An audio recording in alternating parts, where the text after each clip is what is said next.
Al-Muqaddimah, The Introduction to History and Sociology by Abdurrahman Ibn Khaldun. Part 4. On Public States, Kingship, Caliphate, and Ranks of Authority. And what is presented in all of that are conditions, along with rules and supplements. Chapter 1. The king and the public state are only achieved through kinship and tribal loyalty. This is because we decided in the first chapter that rivalry and resistance are only possible through tribalism, due to the fervor and disputes it entails, and the desperate efforts of each individual for their own. Moreover, kingship is a noble and pleasurable position that encompasses all worldly goods, bodily desires, and psychological pleasures, which often leads to competition, and it is rare for someone to relinquish it to another unless they are overpowered, resulting in disputes that lead to war, fighting, and rivalry, all of which can only occur through tribalism, as we mentioned earlier. This matter is far from the understanding of the general public, who have largely forgotten it because they have forgotten the era of state establishment since its inception, and the duration of their upbringing in civilization has extended, passing down from generation to generation, so they do not know what God did at the beginning of the state. They only recognize the state's leaders after their traits have solidified, and they have come to accept them, becoming independent of tribalism in establishing their affairs. They do not know how things were at the beginning and what hardships their predecessors faced, especially the people of Andalusia, who have forgotten this tribalism and its effects due to the long duration and their general independence from the strength of tribalism as their homeland has faded and emptied of tribes. God is capable of what he wills, and he is all-knowing of everything, and he is sufficient for us, and how excellent a protector he is. Chapter 2. That if the state is established and stabilized, it may become independent of tribalism. The reason for this is that public states, in their beginnings, are difficult for souls to submit to, except with a strong force of dominance due to strangeness, and that people are not accustomed to their rule, nor have they become familiar with it. Once the leadership is established among those of the specific lineage of kingship in the state, and is inherited from one to another through many descendants and successive states, souls forget the matter of the initial phase, and the leadership becomes firmly established for those of that lineage, with a strong belief in their authority and a deep-rooted faith in submission to them. People then fight alongside them for their cause as they would for their faith, so they do not need a large group in their affairs, as their obedience seems like a decree from God that cannot be changed or contradicted. For this reason, the discussion of leadership is placed at the end of the discourse on faith, as if it were part of its contracts, and their support at that time for their specific authority and state is either through clients and those who have been nurtured under their tribalism, or through factions outside their lineage who enter into their governance.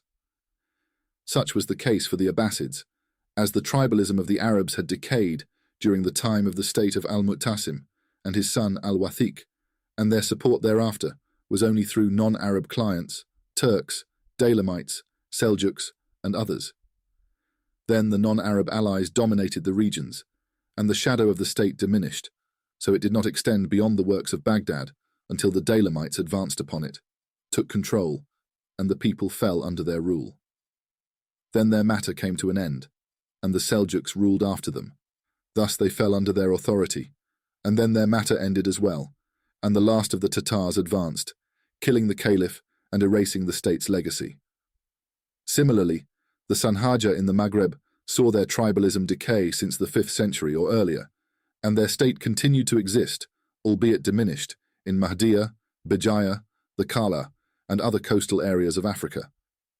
Sometimes they would contend for those coastal areas against those who challenged their rule, and the Sultanate and Kingship remained with them until God decreed the end of the state, and the Almohads came with a strong force of tribalism from the Masmuda, erasing their traces. Likewise, the Umayyad state in Andalusia, when its tribalism decayed among the Arabs, the kings of the Taifa states took over its affairs, divided its territories, competed among themselves, and distributed the kingdoms of the state, each one asserting control over what was in his jurisdiction, boasting of his power. They were informed of the situation of the non-Arabs with the Abbasid state, so they took royal titles and donned its insignia, feeling secure from anyone who might disrupt or change that, for Andalusia is not a land of tribes or factions, as we will mention. This situation continued for them, as Ibn Sharaf said, "What dissuades me from the land of Andalusia are the names of those who took refuge there, and the titles of kings in inappropriate places, like a cat mimicking the inflated image of a lion. They relied on their affairs through clients and those who were nurtured in Andalusia from the enemy tribes of the Berbers, Zanata, and others, following the state in its later days, in relying on them when the tribalism of the Arabs weakened, and Ibn Abi Amir took control of the state. They had great states, each dominating a part of Andalusia and holding a significant share of kingship in proportion to the state they divided among themselves. They remained in that authority until the Murabitun, a strong tribal group from the Lamtuna, crossed over to them, replaced them, removed them from their positions, and erased their traces, as they could not defend against them due to the lack of tribalism among them. Thus, through this tribalism, the foundation of the state is established and protected from the very beginning. Al-Tartushi believed that the protector of states is simply the soldiers, the people of the fixed stipends, along with the common people. He mentioned this in his book titled The Lamp of Kings, and his words do not address the establishment of public states in their beginnings, but rather pertain to the later states after the foundation and the establishment of kingship among the lineage and the firm establishment of its characteristics. The man only witnessed the state at its decline and the decay of its novelty, returning to reliance on clients and artisans, and then to hired workers behind them for defense. He only witnessed the states of the Taifas during the period of the decline of the Umayyads and the extinction of their tribalism among the Arabs, with each prince asserting control over a small area. During the rule of Al-Musta'in bin Hud and his son Al-Mu'tafa, the people of Saragossa had no tribalism left due to the dominance of luxury over the Arabs for 300 years and their destruction. There was only a ruler who was absolute in kingship over his tribes, who had firmly established the characteristic of despotism since the time of the state and the remnants of tribalism, so he was not contested in that, and relied on hired mercenaries for his affairs. Thus, Al-Tartushi spoke freely about this, without realizing the nature of the matter since the beginning of the state, and that it cannot be established except for those of tribalism. So, be aware of this, and understand the secret of God in it, and God gives his kingdom to whom he wills. Chapter 3 discusses that it may happen for some of the people of the royal entitlement that the state becomes independent of tribalism. This is because if there is a strong tribalism among nations and generations, and in the souls of those in charge from the distant regions, there is submission and obedience to them. If this outsider turns to them and distances himself from the seat of his kingship and the source of his glory, they will embrace him, support him in his affairs, and strive to establish his state, hoping for its stability in its rightful place and taking the matter from the hands of his adversaries. Their reward for supporting him is their selection for ranks of kingship and positions such as ministry, leadership, or governorship of a frontier, and they do not aspire to share in any of his authority, submitting to his tribalism and yielding to what is firmly established for him and his people as a mark of dominance in the world and a faith-based belief that has settled in their submission to him. If they were to seek it with him or without him, the earth would tremble with its quake. This is similar to what happened with the Idrisids in the far west and the Fatimids in Africa and Egypt when the Talibids distanced themselves from the east to the distant regions and moved away from the seat of the caliphate, seeking it from the hands of the Abbasids after the mark of dominance had firmly established for the Banu Abd Manaf, first for the Umayyads and then for the Hashemites after them. They emerged from the distant regions of the west and called for themselves, and the Berbers supported them time and again, such as the Urba and Magila for the Idrisids, and the Kutama, Sanhaja, and Hawara for the Fatimids. They built their state and paved the way for their affairs with their tribes, seizing all of the Abbasid territories in the west, and then Africa. The shadow of the state continued to shrink, while the shadow of the Fatimids extended until they ruled Egypt, the Levant, and the Hijaz, sharing in the Islamic realms. These Berbers, who were in charge of the state, were all Muslims, submissive to the Fatimids' authority, acknowledging their kingship, and they were merely competing for ranks among themselves, yielding to what had been established of kingship for the Hashemites and the dominance of Quraysh and Mudar over all other nations. The kingship remained in their descendants until the entire Arab state perished, and Allah rules. There is no one to overturn his judgment. Chapter 4. In that the great public state seizure originates from religion, whether from prophecy or a rightful call. This is because kingship is only achieved through domination, and domination is only possible through tribalism and the agreement of desires on demands. The gathering and unification of hearts can only be achieved with the help of God in establishing his religion. God says, "If you had spent all that is in the earth, you would not have brought their hearts together." The secret is that when hearts lean towards the desires of falsehood and the inclination towards the world, competition arises and disputes become widespread. However, when they turn towards the truth, reject the world and falsehood, and turn to God, their direction becomes unified, competition disappears, disputes diminish, and cooperation and solidarity flourish. This expands the scope of the word, and thus the state becomes great, as we will explain to you later, God willing, and with him is success. There is no Lord but him. Chapter 5. On how religious calling increases the state's strength beyond the strength of the tribal solidarity it had from its numbers. The reason for this, as we have presented, is that the religious aspect eliminates the competition and envy among the people of tribalism and focuses the direction towards the truth. If they gain insight into their affairs, nothing can stand in their way because their direction is unified and their goal is equal among them, and they are fiercely committed to it. The state they seek, even if it is many times their number, has different goals based on falsehood, and their weakness due to the fear of death is present, so they do not resist them even if they are more numerous. Rather, they are overwhelmed and swiftly face destruction due to their luxury and humiliation, as we have mentioned. This is similar to what happened to the Arabs at the beginning of Islam during the conquests, where the Muslim armies at Qadisiyah and Yarmouk numbered around 30,000 in each camp, while the forces of Persia were 120,000 at Qadisiyah, and the forces of Heraclius, as Al-Waqidi said, were 400,000. No one could stand against the Arabs from either side, and they defeated them and overcame them with what they had. This can also be observed in the state of the Lamatuna and the Almohads, as there were many tribes in Morocco that resisted them in terms of numbers and tribalism, or were close to them. But the religious unity multiplied the strength of their tribalism through insight and determination, as we mentioned, so nothing could stand against them. Consider how, if the religious aspect is compromised, the situation can change, and dominance can shift to the tribalism alone without the increase of religion, allowing the state to overcome those under its control from rival tribes that are equal to or stronger than it, which it defeated by the multiplication of religion due to its strength, even if they were more tribal than it and more savage.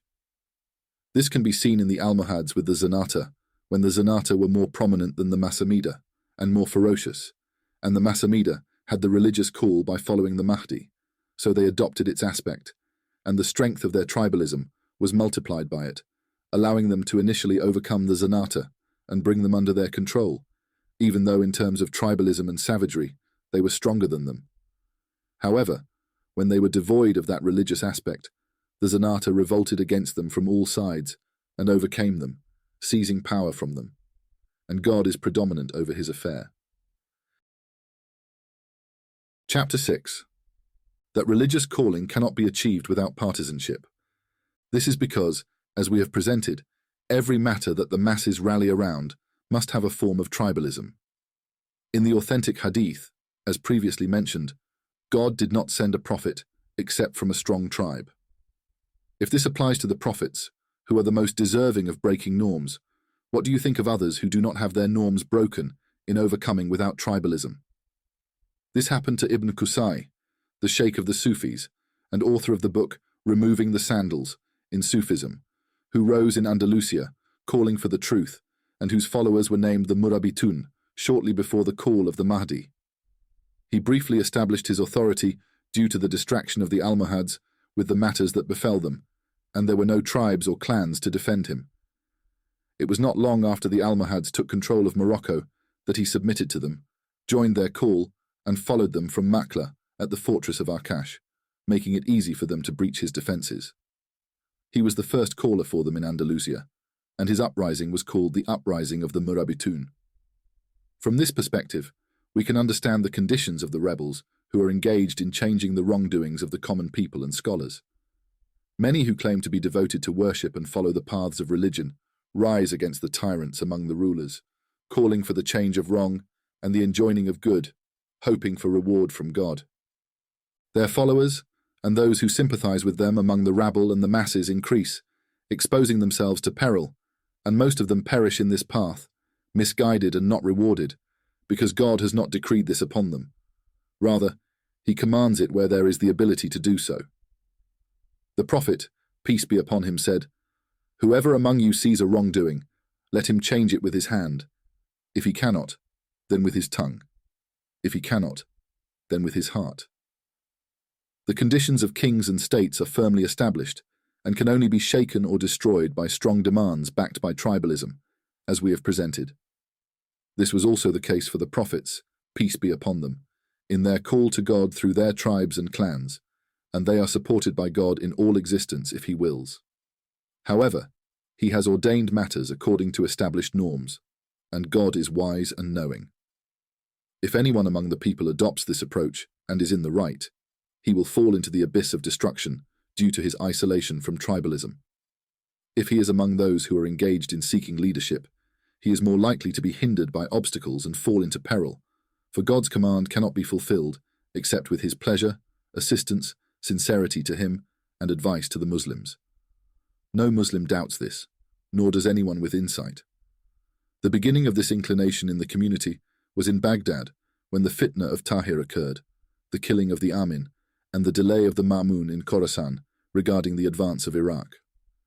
Then he entrusted Ali ibn Musa al-Rida from the family of Hussein, and the Abbasids revealed their discontent with him and rallied to rise against the Ma'mun, seeking to remove his obedience and replace him. Ibrahim ibn al-Mahdi was pledged allegiance, and chaos erupted in Baghdad. The hands of the rabble were unleashed upon the people of safety and protection, robbing them openly in the markets.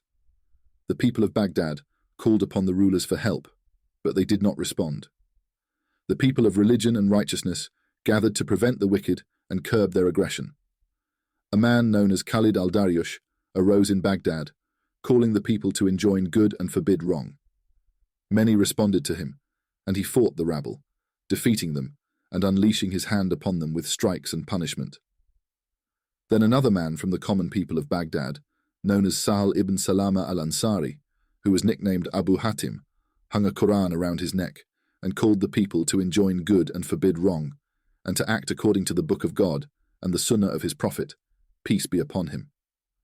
The people followed him, both noble and lowly from the Banu Hashim and those below them. He descended upon the palace of Tahir, established a council, and roamed Baghdad, preventing anyone who frightened the passers-by and stopping the guards from those rabble. Khalid al-Daryush said to him, "I do not blame the Sultan," to which Sal replied, "But I will fight anyone who opposes the book and the Sunnah, whoever they may be." This was in the year 201. Ibrahim ibn al-Mahdi prepared armies against him, defeated him, and captured him, and his matter quickly fell apart, and he fled to save himself. Many who were anxious followed this action, taking it upon themselves to establish the truth without knowing what they needed in establishing it from tribalism, nor realizing the consequences of their actions and the outcomes of their conditions. What is needed for these people is either treatment if they are among the insane, or punishment by killing or striking if they cause chaos, or ridicule of them and counting them among the foolish. Some of them may claim to be the awaited Fatimid, either by claiming to be him or by claiming to be a caller for him, yet they have no knowledge of the Fatimid or what he is. Most of those who claim such a thing are found to be anxious, mad, or deluded, seeking through such a call a leadership that fills their hearts, and they are unable to reach it through any of its ordinary means. They think that this is a means to achieve what they hope for, without considering the destruction that may befall them. They quickly face death due to the chaos they create, and the outcome of their deceit is dire. In the early part of this century, a man from the Sufis named Al-Tawidari emerged in Sus, went to the mosque of Masta on the coast there, and claimed to be the awaited Fatimid, deceiving the common people there with the news of his awaited arrival. Many from the common Berbers flocked to him like moths to a flame. Their leaders feared the expansion of the chaos, so they sent a prominent figure among the Samida, named Omar al-Saksiyawi, to kill him in his bed. Similarly, at the beginning of this century, a man known as Al-Abbas emerged, claiming a similar call, and was followed by the foolish from the youth of those tribes. He marched to Badis from their cities and entered it by force. He was killed 40 days after his call emerged and joined the ranks of the early perished. There are many such examples, and the mistake in them arises from the neglect of considering tribalism in such matters. If it is mere deception, it is even less likely that his matter will be fulfilled, and he will bear the burden of his sin. This is the reward of the wrongdoers, and God, the exalted and almighty, knows best, and to him belongs success. There is no Lord other than him, nor deity besides him. Chapter 7. On every state, having a share of kingdoms and homelands that does not exceed it. The reason for this is that the state's gang and its people, who are responsible for it, must be distributed in shares across the kingdoms and frontiers that come under their control, to protect them from the enemy and enforce the state's laws regarding taxation, deterrence, and other matters. Once all the gangs are distributed across the frontiers and kingdoms, their numbers must inevitably dwindle, and the kingdoms will then reach a point where they become a frontier for the state, a burden on its homeland, and a domain for its royal centre. If the state then takes on more than what it possesses, it will remain without a garrison, becoming a target for the enemy and neighbours, which will bring about its downfall due to the audacity and breach of its authority. If the gang remains intact, and its numbers do not dwindle in distributing shares across the frontiers and regions, the state will retain strength to reach beyond its limits until its domain expands to its ultimate extent. The natural reason for this is the strength of the tribal bond compared to other natural forces. Any force that produces an action has its nature in that action, and the state at its center is stronger than at the periphery and the domain. When it reaches the limit that is its goal, it becomes incapable and falls short of what lies beyond, like rays and lights emanating from centers and circles spread over the surface of water when tapped. Then, when old age and weakness take hold, they begin to diminish from the edges, while the center remains preserved until God decrees the complete extinction of the matter, at which point the center will also perish. If the state is overwhelmed at its center, the survival of the edges and the domain will not benefit it. Rather, it will diminish at that time. The center is like the heart from which the spirit emanates. If the heart is overwhelmed and conquered, all the edges will collapse. Look at the Persian state. Its center was the cities, and when the Muslims conquered the cities, the entire Persian matter perished, and Yazdgerd's remaining control over the edges of his kingdoms was of no benefit. Conversely, consider the Roman state in Syria. When its center was Constantinople, and the Muslims overcame them in Syria, they retreated to their center in Constantinople, and the loss of Syria did not harm them, as their kingdom remained connected to it until God decreed its extinction. Also, observe the Arabs at the beginning of Islam. When their gangs were intact, they quickly overcame their neighbors in Syria, Iraq, and Egypt, then surpassed that to regions beyond, such as Sind, Abyssinia, Africa, and the Maghreb, and then to Andalusia. But when they distributed themselves into shares across the kingdoms and frontiers, settled them as garrisons, and their numbers dwindled in those distributions, they fell short of further conquests, and the matter of Islam came to an end, not exceeding those borders. From there, the state retreated until God decreed its extinction. Thus, the situation of states thereafter is similar. Each state is proportionate to the number of its maintainers, and when their numbers dwindle due to distribution, their conquests and dominions cease. This is God's law in his creation. Chapter 8. On the greatness of the state, its vastness, and its longevity in relation to the number of those who uphold it, whether few or many. The reason for this is that kingship is based on tribalism, and the people of tribalism are the protectors who settle in the realms and regions of the state and are divided among them. The more the general state has a tribe and its people, the stronger and more extensive its kingdoms and lands are, and its kingship is broader for that reason. Consider this with the Islamic State when God united the Arabs upon Islam, and the number of Muslims in the Battle of Tabuk, the last battle of the Prophet, peace be upon him, was 100,000 and 10,000 from Mudar and Qahtan, from the horsemen and foot soldiers, to those who converted after that, until his death. When they set out to seek what was in the hands of nations from kingship, there was no protection or shelter preventing them. Thus, the protection of Persia and Rome, the two great states of the world at their time, was violated, as well as the Turks in the east, the Franks and Berbers in the west, and the Goths in Andalusia. They marched from Hijaz to the farthest Sus, from Yemen to the Turks in the far north, and they seized the 7 regions. Then look at the state of the Sanhaja and the Almohads, with the Alawids before them. When the Kutama, who were the supporters of the Alawid state, were more than the Sanhaja and the Masamida, their state was greater, so they ruled over Ifriqiya, the Maghreb, the Levant, Egypt, and Hijaz. Then look at the state of the Zanata. When their number was less than that of the Masamida, their kingship fell short of that of the Almohads, due to their smaller number from the very beginning. Then consider the situation of the two states of this time, the Zanata of the Banu Marine and the Banu Abd al-Wad. Their state was stronger and broader in scope, and they had the upper hand over them time and again. It is said that the number of the Banu Marine at the beginning of their kingship was 3,000, while the Banu Abd al-Wad were 1,000, but the state, due to prosperity and the large number of followers, increased their numbers. Based on this ratio of the numbers of the conquerors at the beginning of kingship, the expansion and strength of the state can be determined. As for its longevity, it also depends on that ratio, because the lifespan of an event is determined by the strength of its composition, and the composition of states is based on tribalism.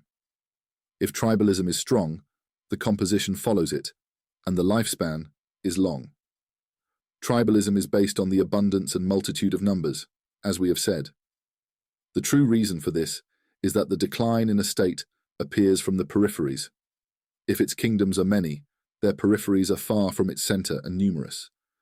Any decline that occurs must take time, so the periods of decline multiply due to the abundance of kingdoms, and each one has its own decline and time, making its lifespan longer. The states of the Abbasids, the people of the center, and the Umayyads, who dominated in Andalusia, did not decline until after 400 years of Hijrah. The state of the Alawids lasted nearly 280 years, and the state of the Sanhaja was less than that from the time of the appointment of Al-Mu'izz al-Dawla over Ifriqiya to Bulkin ibn Ziri in the year 358 AH, until the Almohads seized the fortress, and Bajaya in the year 557 AH. The state of the Almohads at this time approaches 270 years. Thus, the lifespan of states is proportionate to the number of those who uphold them, according to the law of God that has passed among his servants. Chapter 9. In that countries with many tribes and factions rarely establish a strong state. The reason for this is the difference in opinions and desires, and that behind each of these opinions and desires lies a tribalism that resists it, leading to frequent criticism of the state and rebellion against it at all times, even if it has its own tribalism, because every tribal group under its control believes in its own strength and power. Look at what has happened in Africa and Morocco since the beginning of Islam until this time.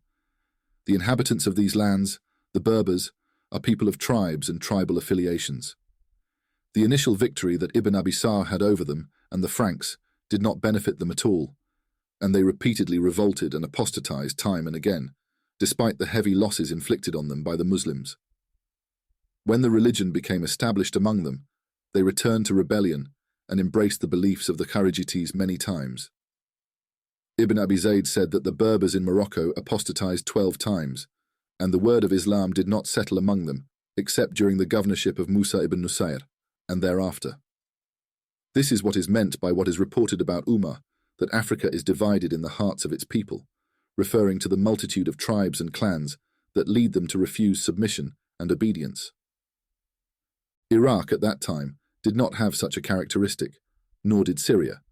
Rather, its garrison was from Persia and Rome, and the common people were the masses of the cities and towns. When the Muslims overcame them and took control, there remained no one to resist or oppose. The Berbers in Morocco are too numerous to count, and they are all nomadic and belong to tribes and clans. Whenever one tribe perished, another took its place and returned to its former beliefs of dissent and apostasy. The Arabs took a long time to establish the state in the land of Africa and Morocco, and the same was true in Syria during the time of the Israelites, which had many tribes from Palestine, Canaan, the descendants of Esau, the Midianites, the people of Lot, the Romans, the Greeks, the Amalekites, the Akrikesh, and the Nabateans from the side of the island and Mosul, in numbers and diversity of tribalism that cannot be counted. It was difficult for the Israelites to establish their state and solidify their affairs, and their kingship was disrupted time and again, and this dissent spread to them, leading them to differ over their sovereignty and rebel against it. They did not have a stable kingdom throughout their days until they were overcome by the Persians, then the Greeks, and finally the Romans, at the end of their time during the exile. And God is dominant over his affairs. Conversely, the lands devoid of tribal affiliations make it easier to establish a state within them, and its authority serves as a deterrent due to the lack of chaos and rebellion. The state does not need much tribalism there, as is the case in Egypt and Syria at this time, as they are free from tribes and affiliations, as if Syria were not a source for them, as we said. The rule of Egypt is in a state of tranquility and stability due to the few Kharijites and tribal affiliations.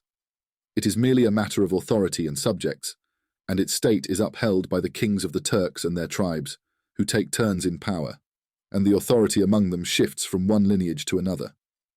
The caliphate is attributed to the Abbasids, descendants of the caliphs in Baghdad. The same is true for Andalusia at this time, as the tribalism of Ibn al-Ahmar did not have strength at the beginning of their state, nor were there repeated attempts. The people of the Arab houses of the Umayyad state remained few. When the Arab state in Andalusia perished, and the Berbers from the Lamtuna and Almohads took over, they grew weary of their rule, and their burden became heavy upon them, leading to a deep-seated animosity in their hearts. The Almohads and the leaders at the end of the state gained many fortresses for the tyrant in order to strengthen their position against him, seizing the capital Marrakech. Those who remained among the old tribal affiliations gathered with the Arab houses, distancing them somewhat from the capital and cities, and they solidified their tribalism like Ibn Hud and Ibn al-Ahmar and Ibn Mardanish and their likes. Ibn Hud rose to power and called for the Abbasid Caliphate in the east, urging people to rebel against the Almohads, who broke their allegiance and expelled them. Ibn Hud became independent in power in Andalusia. Then Ibn al-Ahmar rose to power and opposed Ibn Hud in his call, inviting people to Ibn Abi Hafs, the ruler of Africa from the Almohads, and he took charge with a group close to his kin, whom they called the leaders. He did not need more than them due to the scarcity of tribal affiliations in Andalusia, as it was a matter of authority and subjects. He later gained support against the tyrant from those who could cross the sea from the Ayas of Zanata, forming a group with him for resistance and defense. Then he aspired to the kingship of the Zanata in hopes of seizing Andalusia, and those Ayas became Ibn al-Ahmar's group in resisting him until his authority was established, solidified, and accepted by the people, and the people became unable to challenge him. His descendants inherited this authority until this time, so do not think that it was without a tribal group. It was not so, as his beginnings were with a group, albeit a small one, sufficient for the need. The region of Andalusia, due to the scarcity of tribal affiliations and tribes within it, suffices against the multitude of tribalism in overcoming them, and God is self-sufficient over all worlds. Chapter 10. It is the nature of kings to be solitary in glory.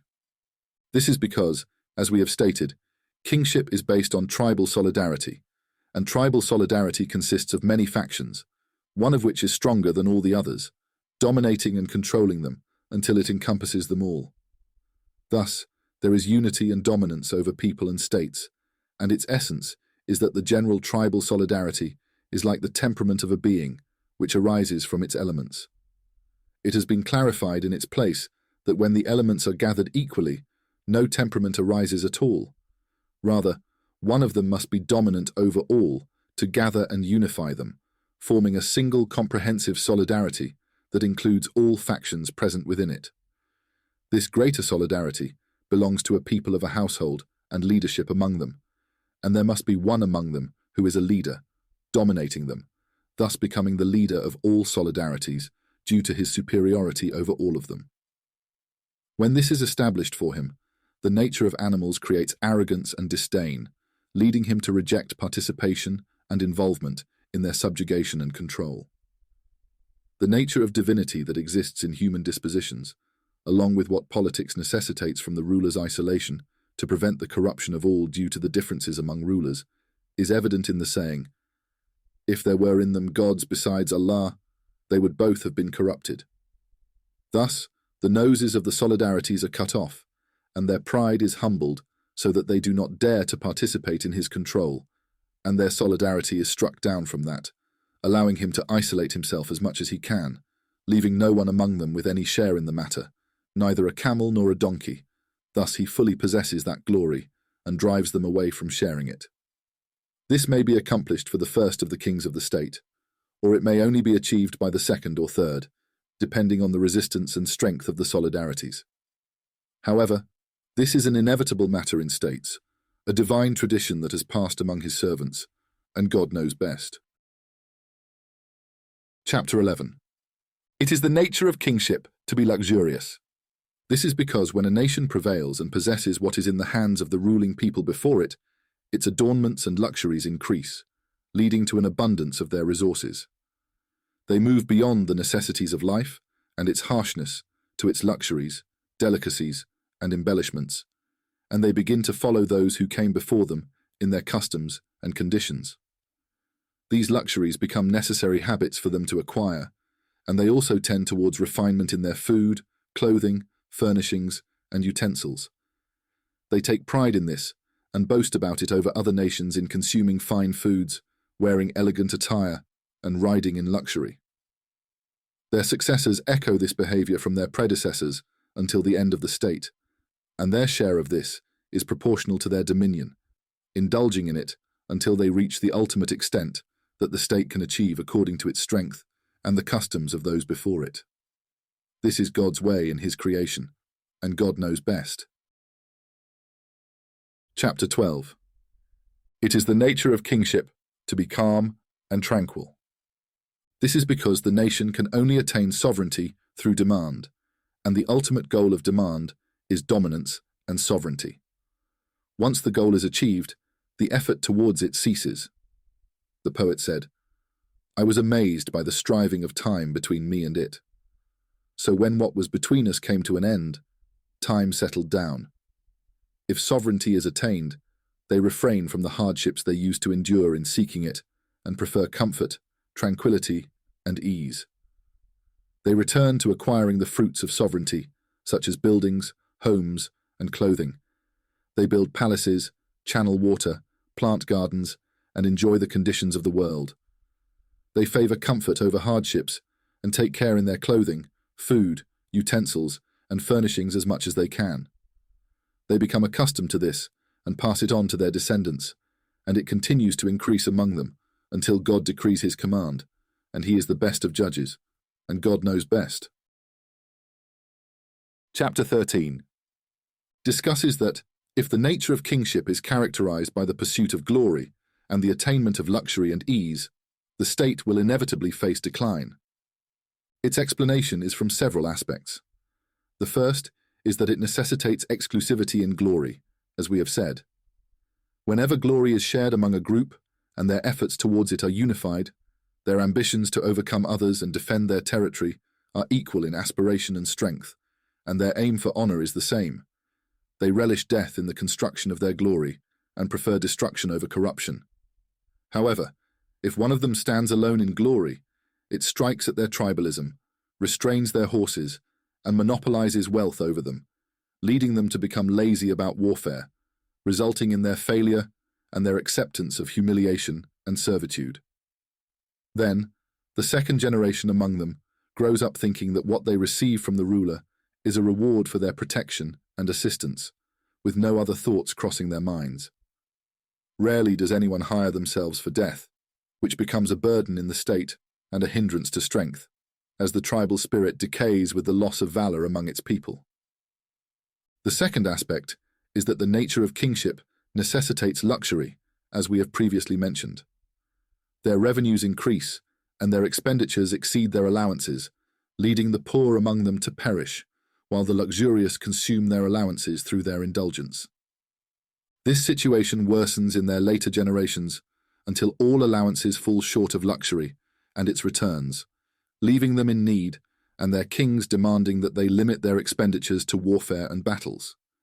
They find no escape from this, leading to punishments being imposed on them, and what many possess is seized, either to be monopolized by others or to be favored for their children and the state's interests, weakening their ability to maintain their affairs. The ruler also weakens with their weakness. Furthermore, when luxury increases in the state and their allowances fall short of their needs and expenditures, the ruler, who is the Sultan, needs to increase their allowances to cover their deficiencies and alleviate their ailments.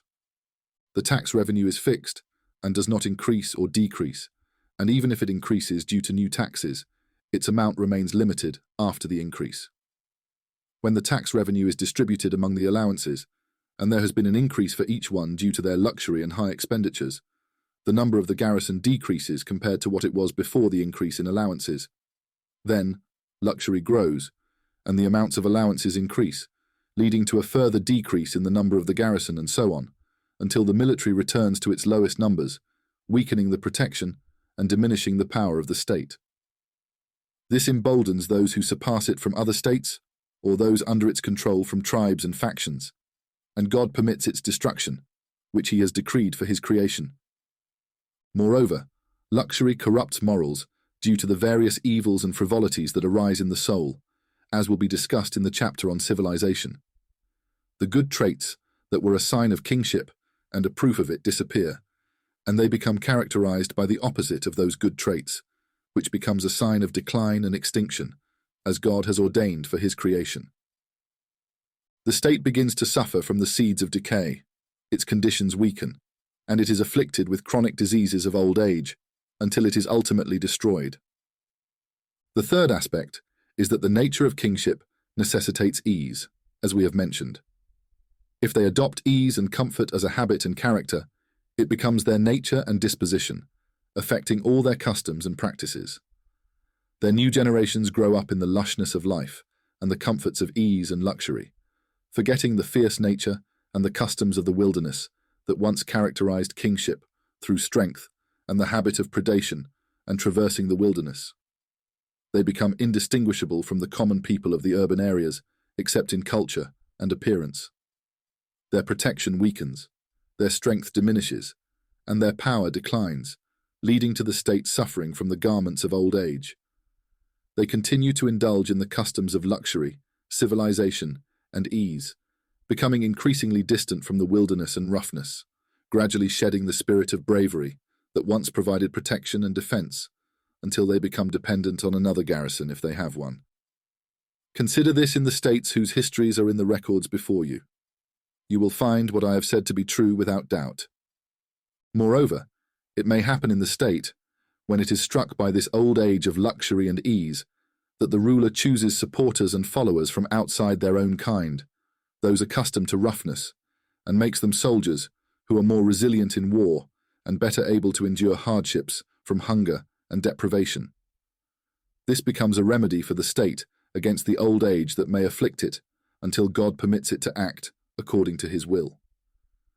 This is similar to what occurred in the Turkish state in the east, where most of its soldiers are from the Turks, and their kings choose from those imported Mamluks as knights and soldiers, making them bolder in war and more resilient to hardship than the sons of the Mamluks who came before them and were raised in comfort and the shadow of the Sultan. Similarly, in the Almohad state in Africa, Its ruler often recruits his soldiers from the Zenata and the Arabs, increasing their numbers while leaving the people of the state who are accustomed to luxury, thus renewing the state with another life free from old age. God is the inheritor of the earth and all that is upon it. Chapter 14. On the fact that states have natural lifespans just like individuals. Know that the natural lifespan of people, according to what doctors and astrologers claim, is 120 years, which is the great lunar age according to astrologers. The lifespan varies in each generation based on the conjunctions, increasing or decreasing from this, so some people of the conjunctions may live a full 100 years, while others may live 50, 80, or 70, depending on the evidence of the conjunctions as observed by those who study them. The lifespans of this nation range from 60 to 70, as mentioned in the Hadith, and do not exceed the natural lifespan of 120, except in rare cases and unusual celestial conditions, as occurred in the case of Noah, peace be upon him, and a few from the people of Ad and Thamud.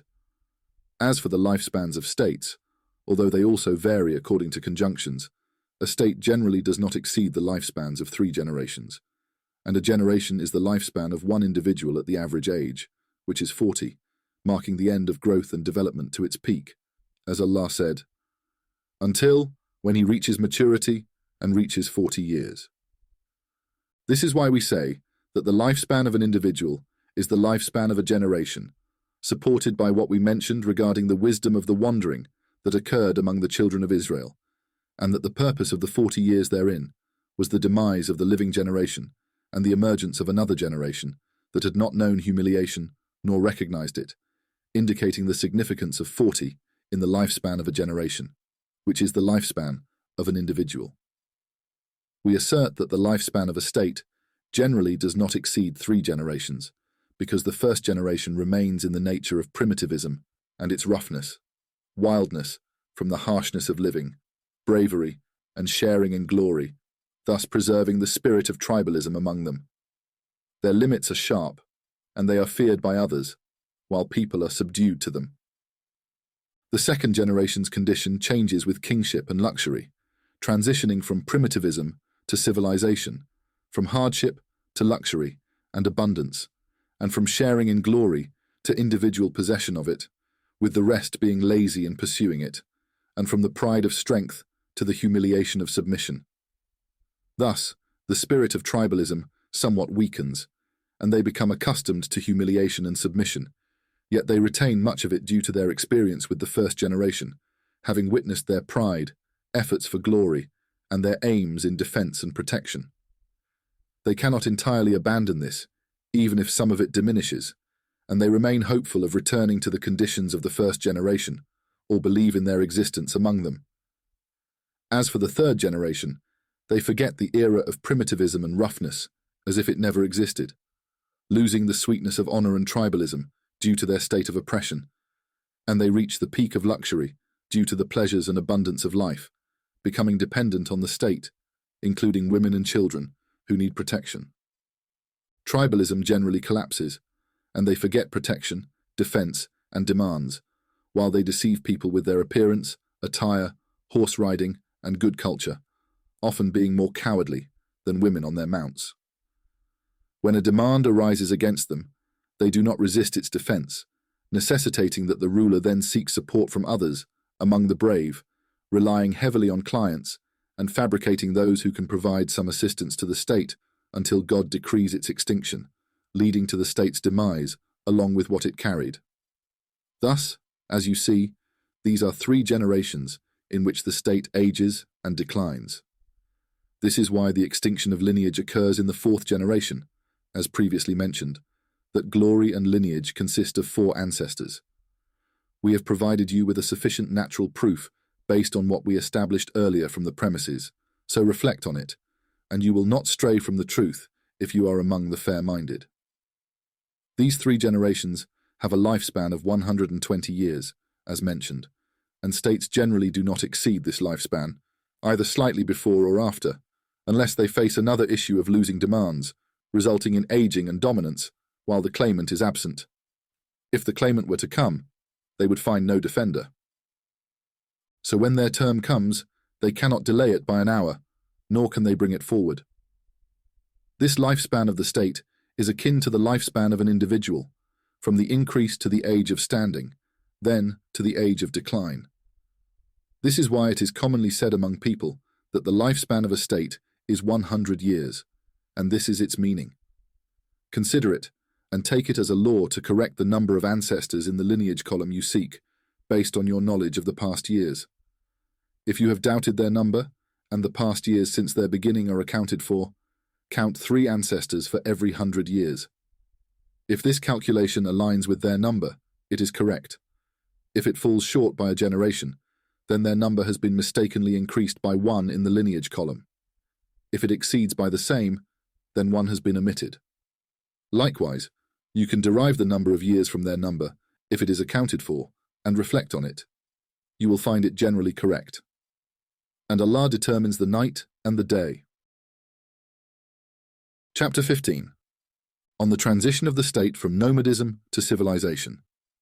Know that these stages are natural for states, for the dominance that establishes kingship is based on tribal solidarity and the strength that follows it, along with the habit of predation, which is usually only prevalent with nomadism. The stage of a state begins with nomadism, and when kingship is established, it is followed by luxury, expansion of circumstances, and civilization, which is merely a refinement in luxury and the mastery of the crafts employed in its various forms and methods, such as kitchens, clothing, buildings, furnishings, and all other household customs and conditions. Each of these has its own crafts for improvement and elegance that are specific to it, and they follow one another, multiplying according to the different desires of souls for pleasures and luxuries, and the enjoyment of the conditions of luxury, and the various customs that accompany it. Thus, the stage of civilization in kingship necessarily follows the stage of nomadism, due to the necessity of luxury being subordinate to kingship, and the people of states always imitate the civilization and conditions of the preceding state before them. They observe their conditions and often take from them. A similar situation occurred with the Arabs when they conquered Persia and Rome, employing their daughters and sons, and at that time they were not acquainted with any form of civilization. It has been narrated that they were presented with a thin bread and thought it was mere scraps, and they stumbled upon camphor in the treasures of Khosrow, using it in their dough as salt. There are many such examples. When they subjugated the peoples of the states before them and employed them in their crafts and household needs, they chose the skilled among them for such tasks, and the leaders among them taught them the treatment of those tasks and the execution of them, with the refinement that came to them from the expansion of living and the sophistication in its conditions. They reached the pinnacle in that and evolved through the stage of civilization and luxury and conditions, improving their foods, drinks, clothing, buildings, weapons, furnishings, utensils, and all other household items. Their conditions during times of boasting, feasts, and wedding nights surpassed all limits. Look at what Al-Mas'udi, Al-Tabari, and others have narrated about the wedding of Al-Ma'mun to Buran, the daughter of Al-Hasan ibn Sahal, and what her father offered to Al-Ma'mun's entourage when he came to propose to her at his house at the mouth of the peace treaty, and how he rode to her in ships, and what he spent on her properties, and what Al-Ma'mun gifted her and spent on her wedding. You will find astonishing details. For instance, Al-Hasan ibn Sahal scattered on the day of the wedding the gifts he prepared for Al-Ma'mun's entourage, scattering musk rifles wrapped in scraps of land and property, which were granted to whoever received them, with each one receiving what fate and chance brought to them. He distributed to the second tier 10,000 dinars for each batch, and to the third tier similarly in dirhams, after spending multiples of that on Al-Ma'mun's reception at his house. Among the gifts, Al-Ma'mun gave her 1,000 pebbles of rubies as her dowry on the night of her wedding, and he lit amber candles, each weighing 102/3 of a pound, and spread out for her carpets, some of which were woven with gold, adorned with pearls and rubies. Al-Ma'mun said when he saw it, "May God curse Abu Nuwas," as if he had seen this when he described wine, like small and large pebbles of pearls on a golden ground. He prepared in the kitchen for the wedding night 140 mules of firewood for a whole year, 3 times each day, and the firewood was consumed in 2 nights. They lit palm fronds, pouring oil on them, and instructed the boatmen to bring ships to transport the distinguished guests from Baghdad to the king's palaces in Al-Ma'mun's city to attend the feast. There were 30,000 vessels prepared for that, transporting people until the end of their day, and much of this and similar events occurred. Likewise, the wedding of Al-Ma'mun ibn Ziyad in Toledo was narrated by Ibn Sam in the book Al-Dakira and Ibn Hayyan after they had all been in the first stage of nomadism, unable to do so due to the lack of its causes and the people responsible for its crafts in their rawness and simplicity. It is mentioned that Al-Hajjaj held a feast for the circumcision of some of his children and summoned some of the nobles to ask him about the feasts of the Persians, and he said, "Tell me about the greatest feast you have witnessed." He replied, "Yes, O Prince, I witnessed some of the nobles of Khosrow, who prepared a feast for the people of Persia, bringing gold platters on silver trays, 4 for each one, carried by 4 maidens, and 4 people would sit on it. When they ate, they would follow their 4 with their platters and bowls." Al-Hajjaj said, "O boy, slaughter the sheep and feed the people," knowing that he could not match this grandeur. Similarly, the gifts of the Umayyads and their rewards were mostly camels, following the customs of the Arabs and their nomadism. Then the rewards in the state of the Abbasids and the Fatimids after them were known to be loads of money, fine clothing, and the preparation of horses with their saddles. Thus was the case with the Kutama and the Aghlabids in Africa, and likewise with the Banu Tujib in Egypt, and the situation of the Almoravids with the kings of the Taifa in Al-Andalus, and the Almohads as well, and the situation of the Zanata with the Almohads and so on. Civilization transfers from the preceding states to the succeeding ones. The civilization of the Persians was transferred to the Arabs, the Umayyads, and the Abbasids, and the civilization of the Umayyads in Al-Andalus was transferred to the kings of Morocco from the Almohads and the Zanata of this era. The civilization of the Abbasids was transferred to the Daylem, then to the Turks, then to the Seljuks, then to the Mamluk Turks in Egypt, and the Tatars in Iraq. The greater the state, the more significant its status in civilization, as matters of civilization are a consequence of luxury, and luxury is a consequence of wealth and prosperity, and wealth and prosperity are a consequence of kingship and the extent to which the people of the state dominate. Thus, everything is proportionate to the kingship, so consider it, understand it, and reflect on it. You will find it true in civilization. And Allah is the inheritor of the earth, and whoever is on it, and He is the best of inheritors.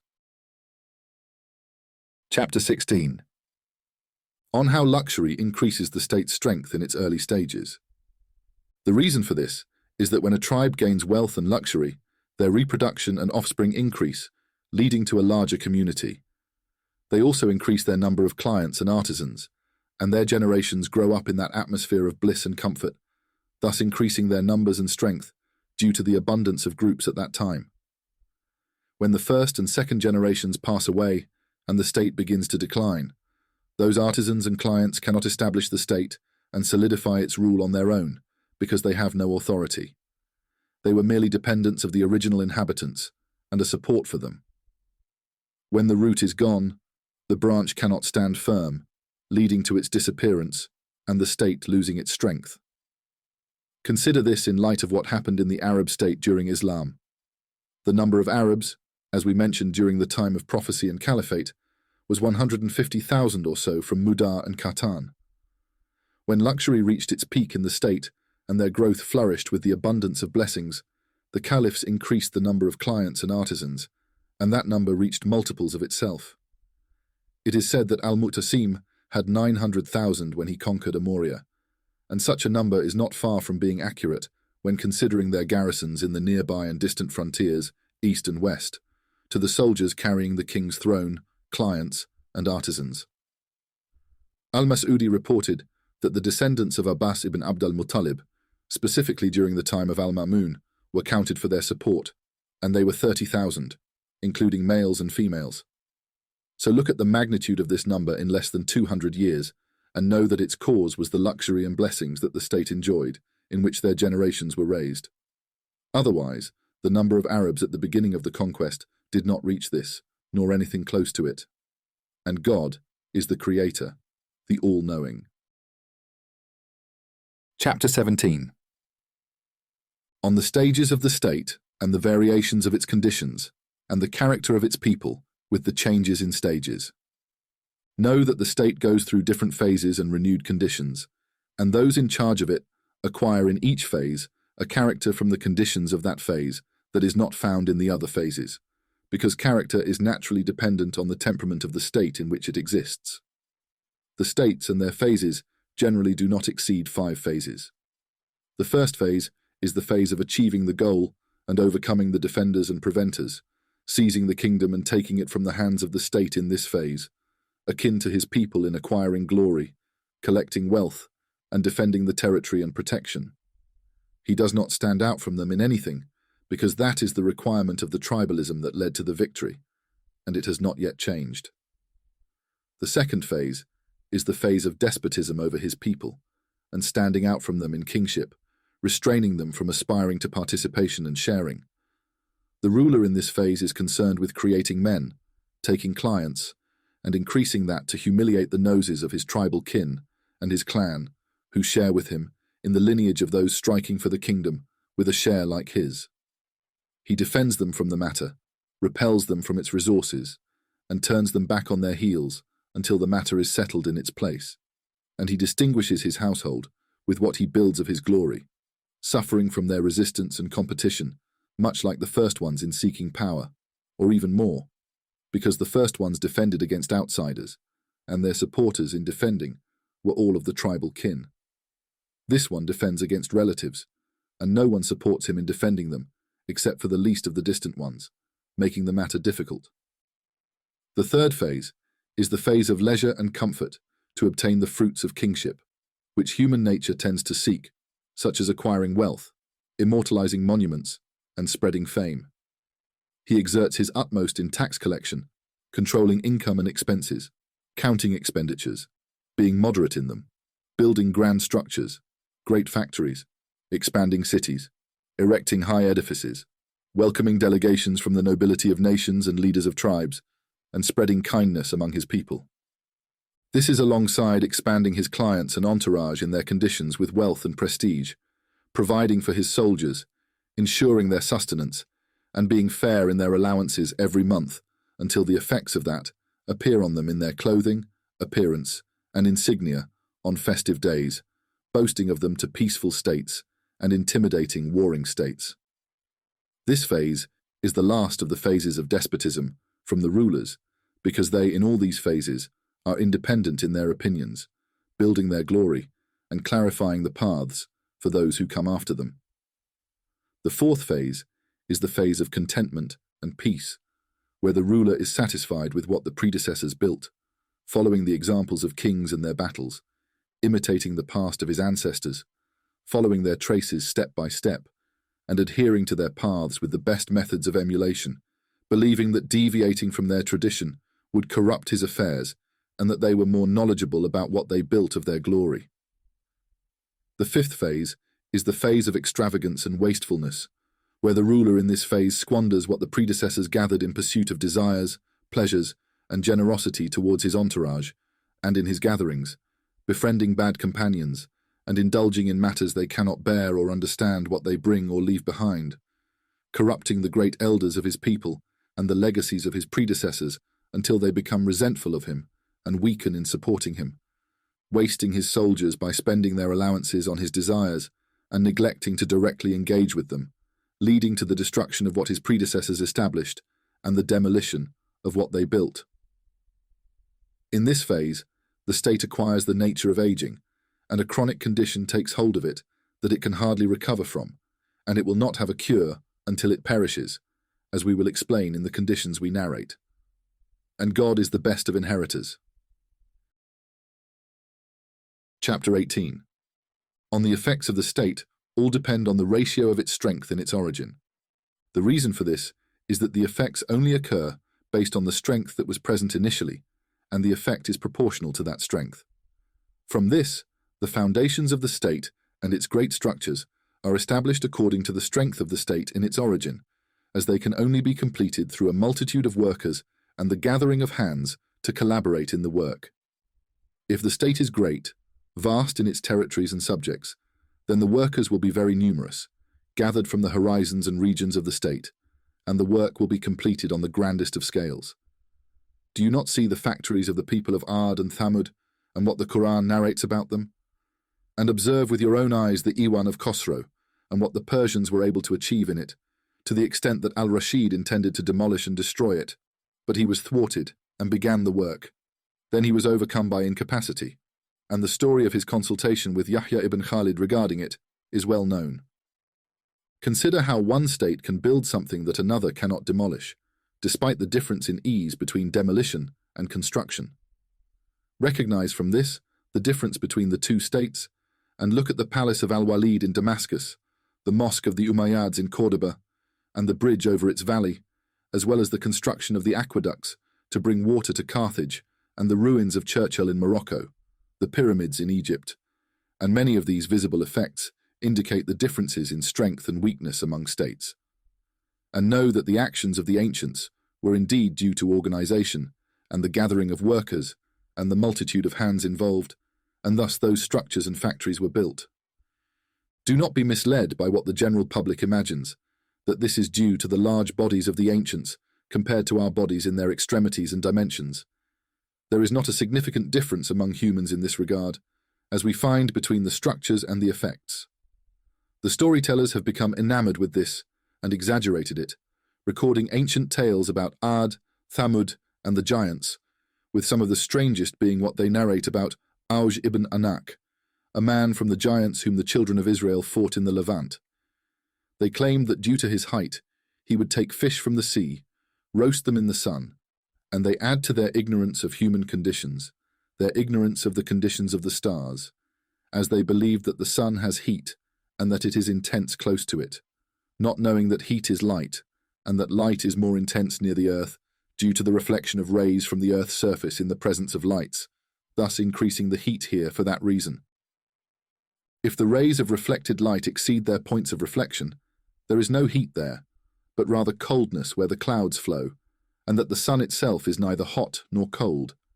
It is merely a simple luminous body without temperament. Similarly, Auj ibn Anak, as they mentioned, is among the giants or among the Canaanites who were prey to the children of Israel upon their conquest of the Levant, and the heights of the children of Israel and their bodies at that time were close to our structures, as evidenced by the doors of Al-Aqsa Mosque, for although they were destroyed and rebuilt, they have always maintained their shapes and dimensions. How can there be such a disparity between Auj and the people of his time? The source of their error in this is that they exaggerated the effects of nations and did not understand the state of nations in terms of organization and cooperation, and what results from that and from the organization of great effects, attributing it to the strength of bodies and their robustness due to the size of their structures, which is not the case. Al-Mas'udi claimed, and he transmitted it from the philosophers, a claim that has no basis except for arbitrary reasoning, which is that the nature that is the essence of bodies, when God created creation, was in a state of complete sphere and the peak of strength and perfection, and that lifespans were longer and bodies stronger due to the perfection of that nature. For the onset of death is merely due to the dissolution of natural powers. Thus, if they were strong, lifespans would be longer. Therefore, the world in its early creation was complete in lifespans and perfect in bodies, and then it continued to diminish due to the depletion of matter until it reached this state it is in now, and it will continue to diminish until the time of dissolution and the extinction of the world. This is an opinion that has no basis except for arbitrary reasoning, as you can see, and it has no natural cause or demonstrative reason. We observe the dwellings of the ancients, their doors, and their paths in what they created from buildings, structures, and homes, like the dwellings of Thamud, carved into the solid rock, small houses with narrow doors. The Prophet, peace be upon him, indicated that these were their dwellings, and forbade the use of their waters and the throwing of what was needed with it, and he said, "Do not enter the dwellings of those who wronged themselves unless you are weeping, lest you be struck by what struck them." Likewise, the lands of Ad, Egypt, the Levant, and all parts of the earth, east and west, the truth is what we have established. Among the effects of states is also their condition in weddings and feasts, as we mentioned in the Feast of Buran, and the actions of Al-Hajjaj and Ibn al-Nun, and all of that has passed. Among their effects are also the gifts of states, which are proportional to their status, and this is evident even if they are on the verge of decline. For the ambitions of the people of the state are proportional to the strength of their kings and their dominance over people, and ambitions remain with them until the extinction of the state. Consider this with the rewards of Ibn Yazan for the delegation of Quraysh, how he gave them from pounds of gold and silver, and slaves and maidservants 10 by 10, and from the ambergris one, and he multiplied that by 10 times for Abd al-Muttalib, and his kingdom at that time was the heart of Yemen, specifically under the control of Persia. What drove him to that was his ambition for what his people, the Tuba, had in terms of kingship over the earth and dominance over nations in Iraq, India, and the Maghreb. The Sanhaja in Africa also, when they honoured the delegation of the princes of Zanata who came to them, would give them money in loads and clothing in filled bags, and the many gifts of the Baramika and their rewards and expenditures were also like this. When they gained wealth, it was merely the governorship and blessings at the end of time, not the gifts that are consumed in a day or part of a day, and their stories in this regard are numerous and documented, and all of them are proportional to the states. This is the essence of the Sclavonian writer, the commander of the army of the Al-Abidiyyin. When he set out to conquer Egypt, he prepared from Kairouan 1,000 loads of money, and no state today reaches such a level. Similarly, it was found in the writings of Ahmad ibn Muhammad ibn Abd al-Hamid about what was carried to the treasury in Baghdad during the days of Al-Ma'mun from all directions, which I have transferred from the state's bag, the revenues of the Black Land. 27 million dirhams twice, and 800,000 dirhams, and from the Najrani garments 200 garments, and from the clay of the seal 240 pounds, kankir, 11 million dirhams twice, and 600,000 dirhams, kurd jala, 20 million dirhams, and 8 dirhams.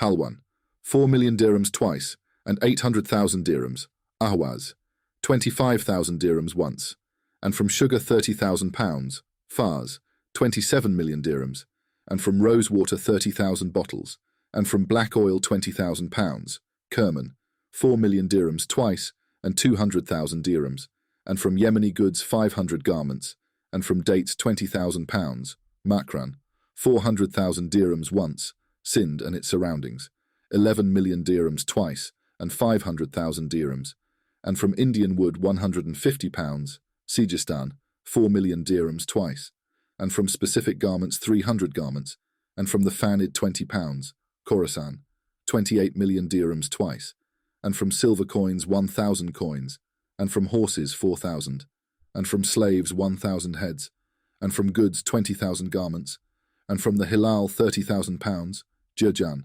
12 million dirhams twice, and from silk 1,000 pieces. Comus, 1 million twice, and 300,000, and from the Tabari carpets 600 pieces, and from the cloaks 200, and from garments 500 garments, and from handkerchiefs 300, and from goblets 300, Ray, 12 million dirhams twice, and from honey 20,000 pounds, Hamadan, 11 million dirhams twice, and 300,000, and from pomegranate syrup 1,000 pounds, and from honey 12,000 pounds, between Basra and Kufa, 10 million dirhams twice, and 700,000 dirhams, Masbadan and the dinar, 4 million dirhams twice, Shahazur, 6 million dirhams twice, and 700,000 dirhams, Mosul and its surroundings, 24 million dirhams twice, and from white honey 20,000 million pounds, Azerbaijan, 4 million dirhams twice, Al Jazeera and its surroundings from the Euphrates, 34 million dirhams twice, and from slaves 1,000 heads, and from honey 12,000 jars, and from falcons 10, and from cloaks 20, Armenia, 13 million dirhams twice, and from the carved carpets 20, and from the zikam 530 pounds, and from the fences 10,000 pounds, and from the sounge 10,000 pounds, and from mules 200, and from mares 30, Kansarin, 400,000 dinars, and from oil 1,000 loads, Damascus, 400,000 dinars and 20,000 dinars, Jordan, 97,000 dinars, Palestine, 300,000 dinars and 10,000 dinars, and from oil 300,000 pounds, Egypt, 1 million dinars and 900,000 dinars and 20,000 dinars. Barca, 1 million dirhams twice. Africa, 13 million dirhams twice, and from carpets 120. Yemen, 300,000 dinars and 70,000 dinars, besides the goods. Hijaz, 300,000 dinars, has ended. As for Andalusia, what the trustworthy historians have mentioned is that Abd al-Rahman al-Nasir left in his treasury 5 billion dinars, repeated 3 times, totaling 500,000 quintals. I saw in some histories of al-Rashid that the amount sent to the treasury during his reign was 7,000 quintals and 500 quintals each year.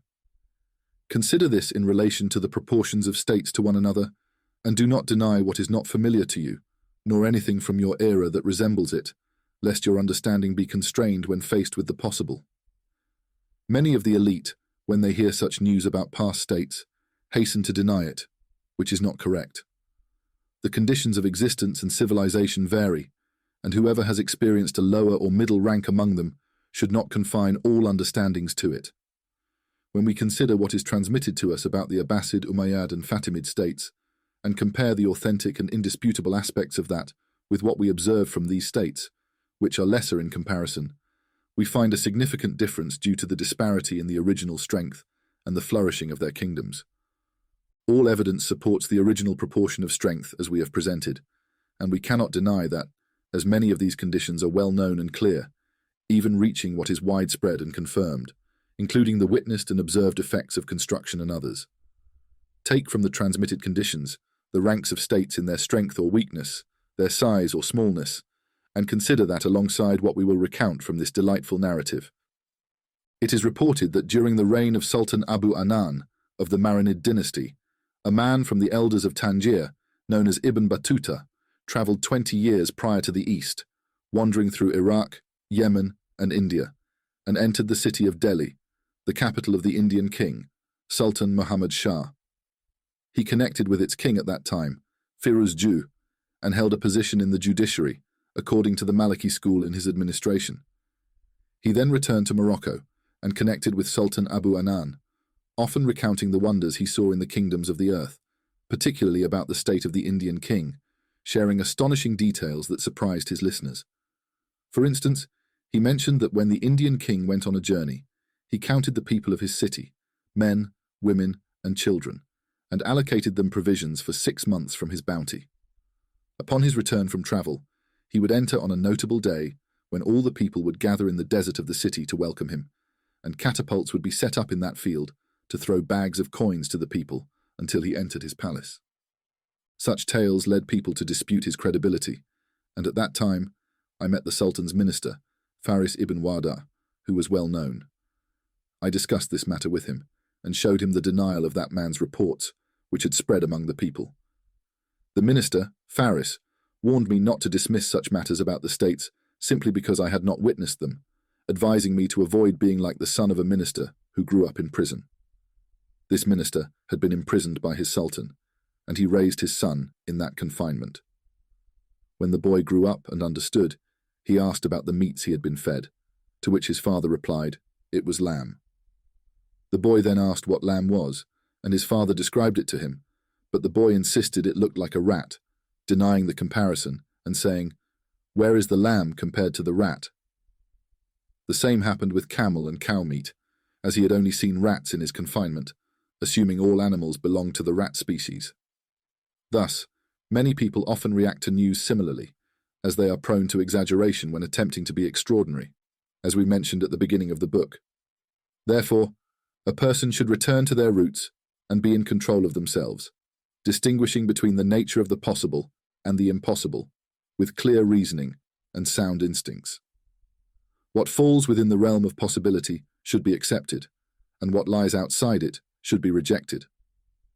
Our intention is not the absolute rational possibility, as its scope is the broadest. We do not impose limits on occurrences. Rather, we mean the possibility according to the material nature of a thing. When we examine the essence, type, and size of a thing, we apply the judgment of its conditions and rule out what falls outside its scope, and say, "My Lord, increase me in knowledge, and you are the most merciful of the merciful. and the God, the exalted and almighty, knows best. The 19th chapter. On the demonstration of the ruler's authority over his people and his supporters, through clients and those he has favored. Know that the ruler's affairs are only completed, as we have said, by his people. They are his supporters and his allies in his matters, and with them he confronts the rebels against his state. Among them, he delegates the tasks of his kingdom, the ministry of his state, and the collection of his revenues, for they are his helpers in overcoming challenges and his partners in all his important matters. This is as long as the first phase of the state lasts, as we have mentioned. When the second phase arrives, and tyranny becomes apparent, and he isolates himself in glory and defends it with force, they, in reality, become some of his enemies.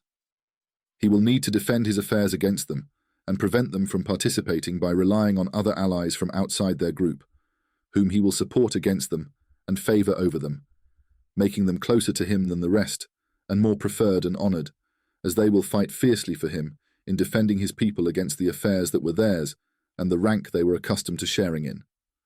The ruler will then select them and grant them additional honors and preferences, distributing to them what belongs to many of his people, and appointing them to significant positions and offices such as ministry, leadership, and tax collection, which he reserves for himself.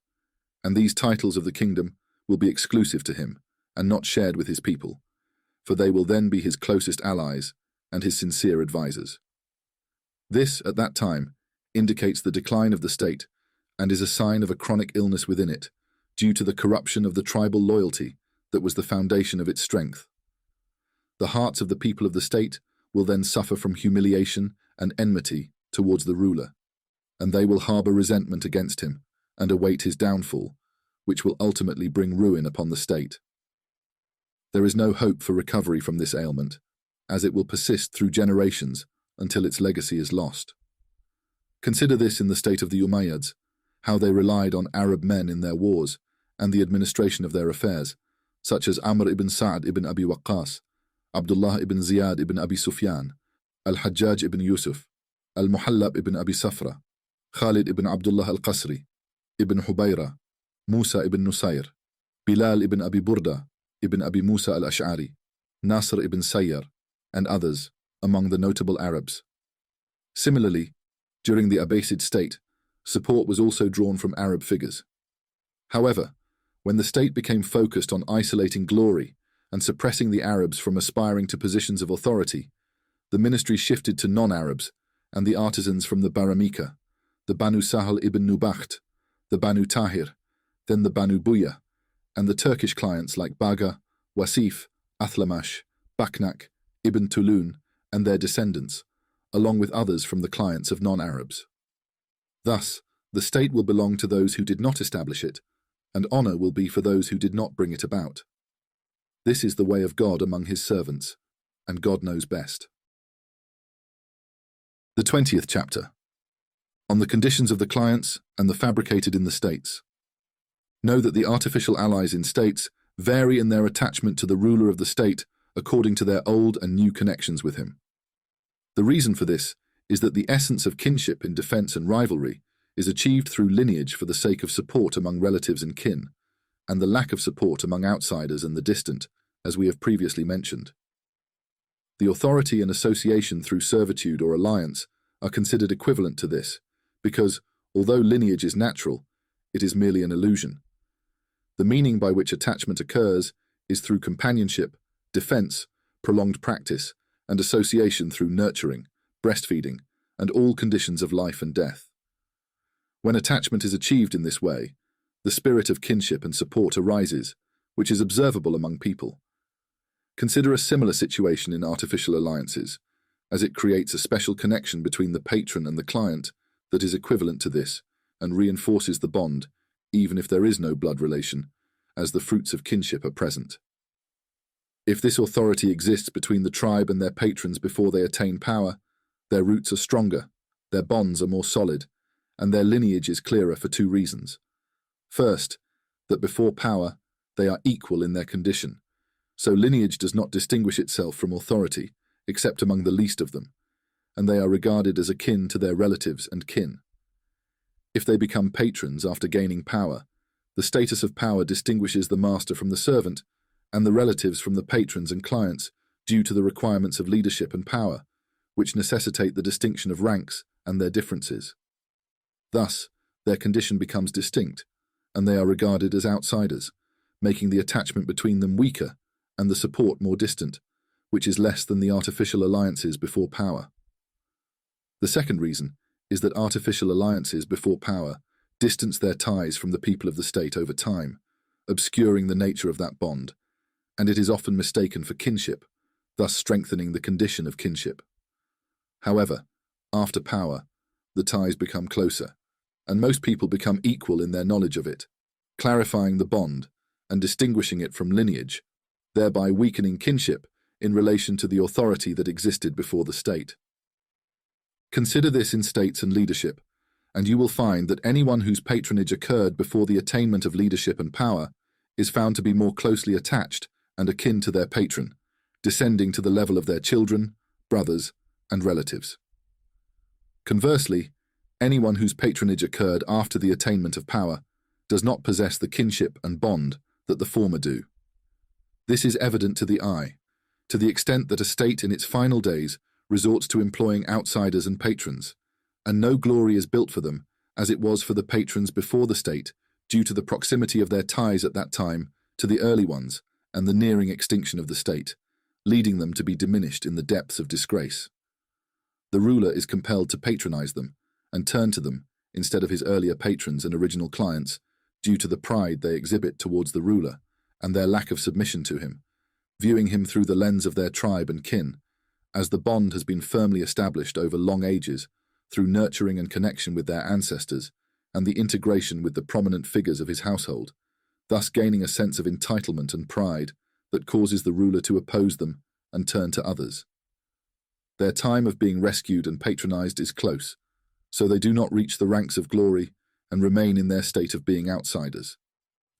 This is the nature of states in their latter days, and the term clients and patrons is most often applied to the earlier ones, while these recent ones are merely servants and aids. And God is the guardian of the believers, and he is the trustee over all things. Chapter 21. On the imposition of the Sultan's authority and tyranny in the states. If the king settles in a specific position and lineage among the tribe that governs the state, and they monopolize it, pushing the rest of the tribe away, and it is passed down among their offspring one after another based on nomination, it may happen that the position is usurped by their ministers and entourage.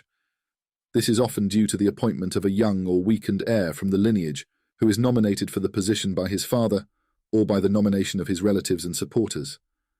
The incapacity to rule is perceived, and a guardian from his father's ministers, entourage or tribe takes over, managing his affairs until he becomes accustomed to autocracy, using this as a pretext for the king to isolate the young heir from the people. He indulges him in luxuries and allows him to roam in their pastures whenever possible, distracting him from matters of state until he becomes completely dependent on the guardian. The young heir, accustomed to this, believes that the king's share of power is merely sitting on the throne, giving orders, making grand speeches, and sitting with women behind veils, while the actual governance, decision-making, and oversight of royal affairs, including the army, finances, and borders, are left to the minister.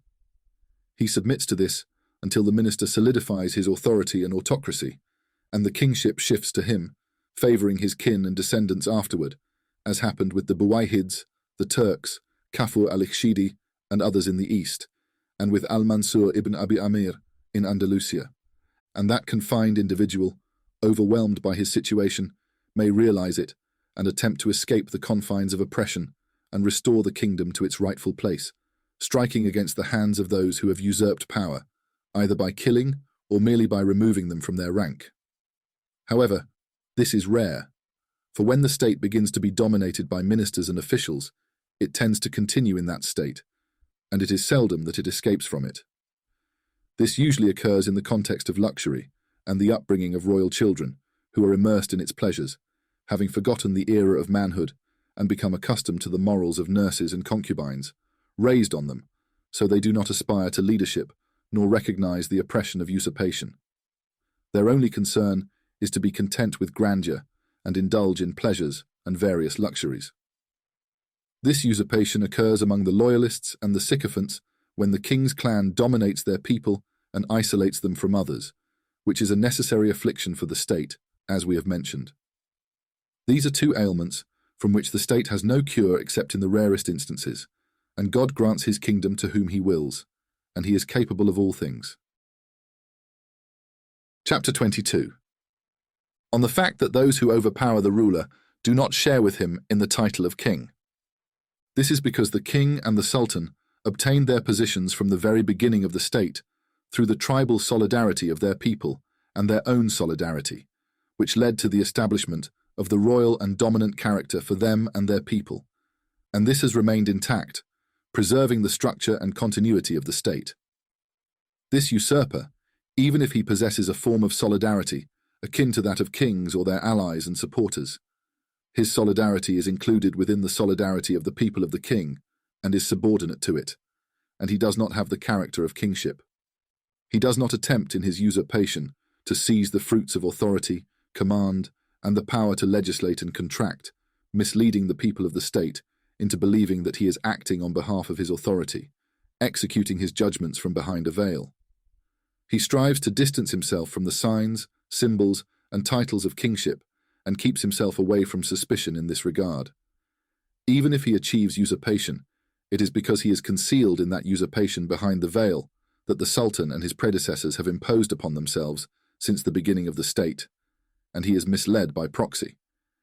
If he were to expose himself to any of that, the people of solidarity and the kin of the king would oppose him and attempt to monopolize it for themselves, as he does not possess the character that would compel them to submit to him and yield to him, and he would perish at the first opportunity.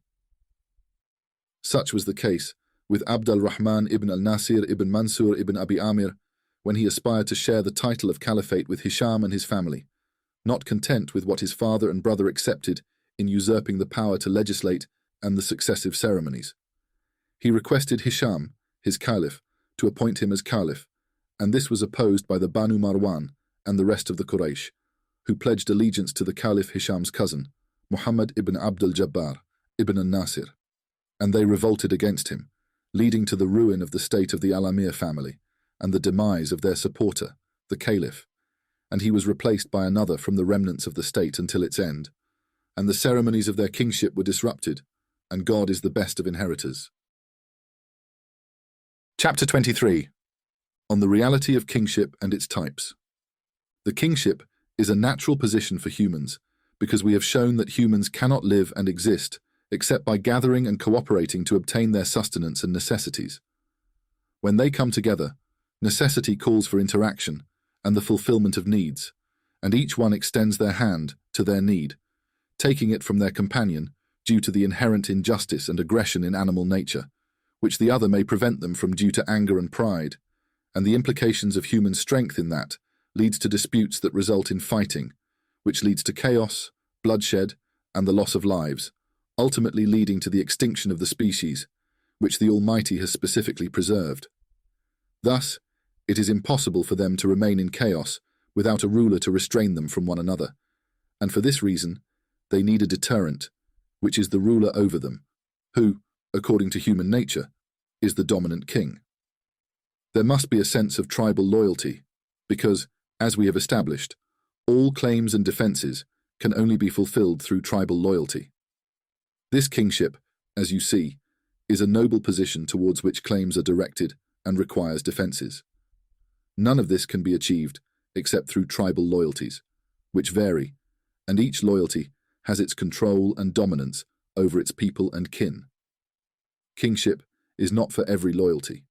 Rather, true kingship belongs to the one who subjugates the subjects, collects taxes, sends out armies, and protects the borders with no other overpowering hand above him. This is the meaning and essence of kingship in the common understanding. Whoever's tribal loyalty falls short in any aspect, such as protecting the borders, collecting taxes, or sending out armies, is a deficient king whose essence is incomplete, as happened to many kings of the Berbers during the Aghlabid state in Kairouan and to the kings of the Persians at the beginning of the Abbasid state. Similarly, Whoever's tribal loyalty also falls short of dominating all loyalties and suppressing all hands, and is under the rule of another, is also a deficient king whose essence is incomplete. These are like the princes of the regions and the leaders of the areas who are united under one state, and this often occurs in expansive states, meaning there are kings over their people in distant regions who owe allegiance to the state that united them, like the Sanhaja with the Ubaydids, and the Zanata with the Umayyads at times, and the Ubaydids at other times, and like the kings of the Persians in the state of the Abbasids, and like the kings of the factions of the Persians with Alexander and his Greek people. Many of these exist, so consider it, and you will find that God is the dominant over his servants. Chapter 24. On how the sharpening of the edge is harmful to the kingdom and mostly corrupts it. Know that the interest of the subjects in the ruler is not in his essence and body, such as the beauty of his form, the charm of his face, the greatness of his stature, the breadth of his knowledge, the quality of his handwriting, or the sharpness of his mind. Rather, their interest in him is in relation to their connection to him. For kingship and sovereignty are matters of relation. It is a connection between two parties. The essence of sovereignty is that it is the ownership of the subjects, the one who is responsible for their affairs. The ruler is one who has subjects, and the subjects are those who have a ruler. The attribute he has in relation to them is what is called kingship, which is that he owns them. If this kingship and its attributes are of good quality, the purpose of sovereignty is achieved in the best possible way. If it is beautiful and good, it is beneficial for them. If it is bad and oppressive, it is harmful and destructive to them. The goodness of kingship returns to gentleness. If the king is oppressive, harsh in punishments, prying into people's faults, and counting their sins, fear and humiliation will encompass them, and they will resort to lies, cunning, and deceit, which will corrupt their morals and perceptions. They may even betray him in times of war and conflict, leading to the corruption of protection due to the corruption of intentions. They might even conspire to kill him, resulting in the downfall of the state and the destruction of its defenses. If his rule continues over them, and he oppresses them, the bonds of kinship will deteriorate as mentioned earlier, and the defenses will fail due to the inability to protect. However, if he is gentle with them, overlooking their faults, they will feel secure with him, seek refuge in him, and develop love for him, fighting for him against his enemies. Thus, matters will stabilize from every side. The attributes of good kingship include blessings upon them and defending them. The defense is what completes the essence of kingship, while the blessings and kindness towards them are part of being gentle with them and considering their livelihoods. This is a significant foundation for endearing oneself to the subjects. Know that the quality of gentleness is rarely found in those who are alert and highly intelligent among people. It is mostly found in the oblivious and the naive, and it is least found in the alert because they burden the subjects beyond their capacity due to their insight into matters beyond their understanding and their awareness of the consequences of affairs from their beginnings. Therefore, they perish because of this. The Prophet, peace be upon him, said, "Walk according to the pace of your weakest." From this perspective, the legislator has stipulated that the ruler should not be excessively intelligent, as derived from the story of Ziyad ibn Abi Sufyan when Umar dismissed him from Iraq and said to him, "Why did you dismiss me, O commander of the faithful? Was it for incapacity or treachery?" Umar replied, "I did not dismiss you for either reason, but I disliked carrying the excess of your intellect over the people." From this, it is understood that a ruler should not be excessively intelligent and clever, like Ziyad ibn Abi Sufyan and Amr ibn al-As, as this leads to oppression and poor governance, forcing existence into what is not in its nature, as will be discussed at the end of this book. And God is the best of owners. It is established from this that cleverness and intelligence are defects in a political leader because they represent an excess in thought, just as dullness represents an excess in rigidity. Both extremes are blameworthy in every human attribute, while moderation is praiseworthy, as in generosity with extravagance and stinginess, and in bravery with recklessness and cowardice, and other human attributes. For this reason, the highly clever is described with the attributes of the devil, as it is said he is a devil, or has become devilish, and similar expressions. And God creates what he wills, and he is the all-knowing, the all-powerful.